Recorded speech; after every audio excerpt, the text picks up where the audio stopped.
ये बात उस दौर की है जब औरंगजेब की क्रूरता चरम पर थी।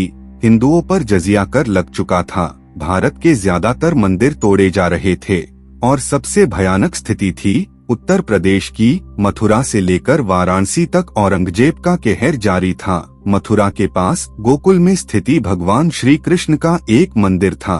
उस मंदिर में भगवान श्री कृष्ण की प्राचीन प्रतिमा थी जिसे गोपाला जी कहा जाता था, क्योंकि इस प्रतिमा में भगवान श्री कृष्ण बाल अवस्था में थे। कहा जाता है कि ये प्रतिमा गोवर्धन पर्वत से निकली थी। ये मंदिर वैष्णव धर्म के वल्लभ संप्रदाय का मुख्य केंद्र था।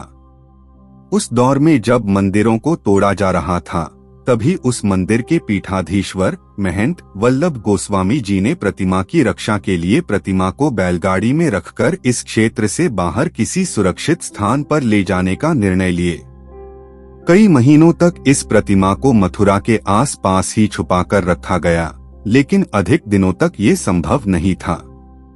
फिर मथुरा से निकलकर महंत इस मूर्ति को कहीं दूसरी जगह सुरक्षा हेतु ले गए, पर भारत में कहीं भी इन महंतों को मदद न मिली। हर किसी को औरंगजेब का भय था। फिर महंत कुछ दिनों बाद मथुरा से दक्षिण की तरफ चले और काफी समय बाद मथुरा से करीब 600 किलोमीटर दूर मेवाड़ क्षेत्र में जा पहुँचे, जहां उस समय महाराणा राज सिंह का राज था। जैसे ही महाराणा राज सिंह को इस बात का पता चला, वैसे ही महाराणा राज सिंह ने अपने सिपहसालारों के साथ महंतों का मेवाड़ में स्वागत किया।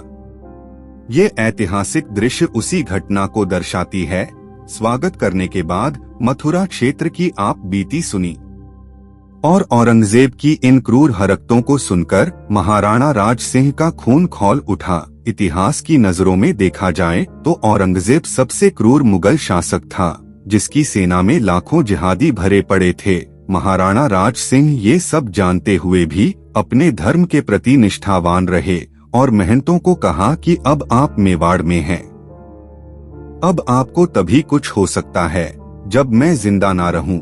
और फिर श्रीनाथ जी की प्रतिमा को उदयपुर की तरफ ले जाया गया। उदयपुर से पहले एक जगह पड़ती है जिसका नाम है नाथद्वारा, जो पहले सिर्फ मेवाड़ का एक साधारण स्थान जाना जाता था। उस स्थान पर पहुंचकर बैलगाड़ी का पहिया जमीन में धंस जाता है, जिसे देखकर महंत कहते हैं कि राणा साहब, भगवान की इच्छा अब इससे आगे जाने की नहीं है। तो फिर महाराणा राज सिंह ने उसी जगह पर प्रतिमा की पुनः स्थापना कर एक भव्य मंदिर श्रीनाथ मंदिर का निर्माण कराया और उस स्थान का नाम पड़ा नाथ वार, मतलब श्रीनाथ भगवान का द्वार। और उसकी सुरक्षा के लिए महाराणा राज सिंह ने महंतों को मेवाड़ की पूरी 1 लाख सैनिकों के द्वारा की रक्षा करने का वचन दिया। और तब से आज तक मंदिर सुरक्षित खड़ा हुआ है और आज ये मंदिर विश्वभर के वैष्णव धर्म के वल्लभ संप्रदाय का प्रधान पीठ व मुख्य केंद्र है। इस घटना के बाद औरंगजेब की नजर में महाराणा राज सिंह उसका सबसे बड़ा दुश्मन बन चुका था और इसी का बदला लेने के लिए करीब 1680 में औरंगजेब ने कई सेनापतियों को मेवाड़ पर चढ़ाई करने को भेजा, जिनका मुख्य उद्देश्य था मेवाड़ में मंदिरों का सर्वनाश करना, जिसमें सबसे मुख्य मंदिर था उदयपुर का जगदीश मंदिर, जिसको तुड़वाना औरंगजेब का सबसे बड़ा सपना था, क्योंकि ये उदयपुर नगर का मुख्य मंदिर था व इसका संरक्षण उदयपुर राजघराने के पास था। जनवरी 1680 में औरंगजेब ने पूरे मेवाड़ पर चढ़ाई का आदेश दिया, जिसमें कई बड़ी से बड़ी टुकड़ियों को अलग अलग सेनापतियों के नेतृत्व में मेवाड़ पर चढ़ाई शुरू की गई।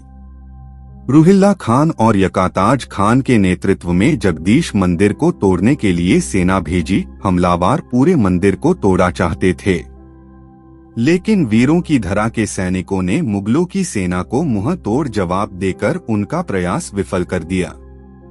तब मंदिर और सनातन धर्म के सम्मान और उसकी रक्षा में 20 रणबांकुर सैनिक बलिदान हो गए, जिन्होंने अपने बलिदान से पहले करीब औरंगजेब के 300 सैनिकों को मौत के घाट उतार दिया थे। पर मुगल सैनिकों को मंदिर की सीढ़ियों से ऊपर नहीं जाने दिया। मेवाड़ के अन्य भागों में आक्रमण करने पर भी औरंगजेब को पराजय का मुंह देखना पड़ा था। तब हसन अली खान के नेतृत्व में औरंगजेब की सेना ने मेवाड़ से भागते भागते मेवाड़ के बाहरी भागों पर आक्रमण कर लूटपाट की थी, जिसके अंत में 29 जनवरी 1680 को मेवाड़ से लूटी गई सामग्री 20 ऊंटों पर ले जाकर उसने औरंगजेब को प्रस्तुत की थी। उसने मेवाड़ के समीपवर्ती भागों में 172 अन्य छोटे मंदिरों को नष्ट करना भी बतलाया था। जब औरंगजेब ने शिवाजी महाराज से जजिया कर देने को कहा, तब शिवाजी महाराज ने औरंगजेब को पत्र लिखकर कहा कि वर्तमान में भारत में हिंदुओं के सबसे बड़े राजा महाराजा राज सिंह जी है। अगर वो जजिया कर देंगे तो मैं भी दे दूंगा। ऐसे महान राजा का इतिहास भारत नहीं जानता। ऐसे हिंदू राजा का जिक्र आज कोई नहीं करता। हमारे हिंदू संगठन व हिंदू मठाधीश रोज औरंगजेब के नाम लेकर हिंदुओं को जगाते हैं, पर उनके मुंह से महाराज राज सिंह जैसे महान सनातनी का नाम नहीं निकलता। यही तो दुर्भाग्य है भारत का। तो दोस्तों, ये जानकारी आपको कैसी लगी, आप कमेंट्स करके जरूर बताएं। अगर आप इस घटनाक्रम को जानकर कुछ थोड़ा या बहुत प्रेरित हुए हो तो प्लीज चैनल को सब्सक्राइब जरूर करें। धन्यवाद।